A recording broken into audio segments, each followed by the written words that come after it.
आणि आता बातमी मुंबईतनं। मुंबईतील कॉल सेंटरमधून राज्य परराज्यातील नागरिकांची फसवणूक होतीये। एचडीएफसी एर्गो हेल्थ पॉलिसीच्या नावानं फसवणूक केली जाते। एचडीएफसी मधून ग्राहकांचा डेटा लीक करण्यात आलाय। कुर्ला असल्फामधील 2 कॉल सेंटर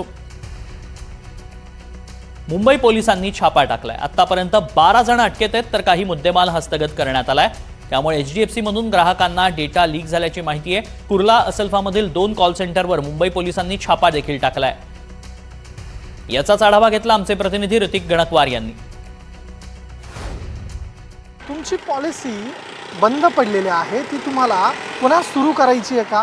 आणि जर ती तुम्हाला बंदच ठेवायची असेल तर तुम्हाला बोनस क्लेम मिळेल अशा पद्धतीचं सांगून सायबर भामट्यानं एका व्यक्तीची फसवणूक जवळपास 3.5 लाख रुपयांची केली। आणि याचाच खुलासा करताना गोवंडी पोलिसांना काही धक्कादायक जे आहेत 2 कॉल सेंटर जे आहेत ते बंद पाडलेले आहेत। त्यातलंच एक कॉल सेंटर कुर्ला वेस्टचं हे कोहिनूर सिटी मॉल जे आहे त्याच्यामध्ये होतं। यामध्ये जवळपास 6 जण आणि कॉल सेंटरचा संपूर्ण सेटअप या ठिकाणी मांडलेला होता। आणि आपण बघितलं तर चेंबूरमधल्या एका नागरिकाची जवळपास 3.5 लाख रुपयांची फसवणूक केली। त्या व्यक्तीकडून क्लेम बोनस 1.5 लाख रुपयांचा मिळेल असं त्याला आमिष दिलं आणि त्याच्याकडून सर्व त्याचे डॉक्युमेंट्स घेतले, क्रेडिट कार्ड घेतलं, त्या सर्व हॅक करत जवळपास 3.5 लाख रुपयांची फसवणूक केली। आणि हा जो स्कॅम आहे तो एकासोबतच झालेला नाही आहे, तर जवळपास राज्यातले आणि परराज्यातले असे मिळून अनेक लोक या स्कॅमचा शिकार जो आहे तो झालेले आहेत अशी शंका गोवंडी पोलिसांना आहे। आणि हे कॉल सेंटर आपण बघितलं तर या ठिकाणी जे सिटी मॉल आहे कोहिनूर सिटी मॉल यामध्ये होतं आणि कॉल सेंटर असल्फा येथील असलेल्या एका मॉलमध्ये होतं।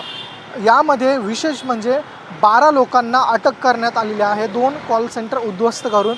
यामध्ये 3 जण असे होते की जी इर्गो एचडीएफसीची इर्गो पॉलिसी आहे त्या इर्गो पॉलिसीची कोण सर्व मुंबईतले ग्राहक होते, कोणी पॉलिसी बंद केलेली आहे, कोणाची पॉलिसी सुरू आहे, हा सर्व डेटा या तिघांनी लीक केलेला होता।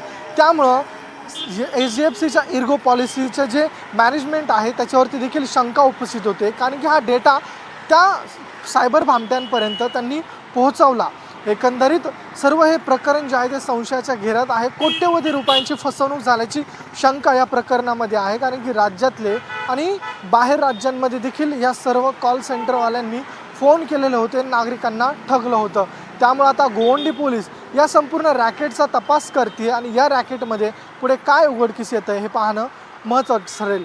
कॅमेरा पर्सन जितेंद्र वाघमारेंसह मी ऋतिक गणकवार, NDTV मराठी, मुंबई।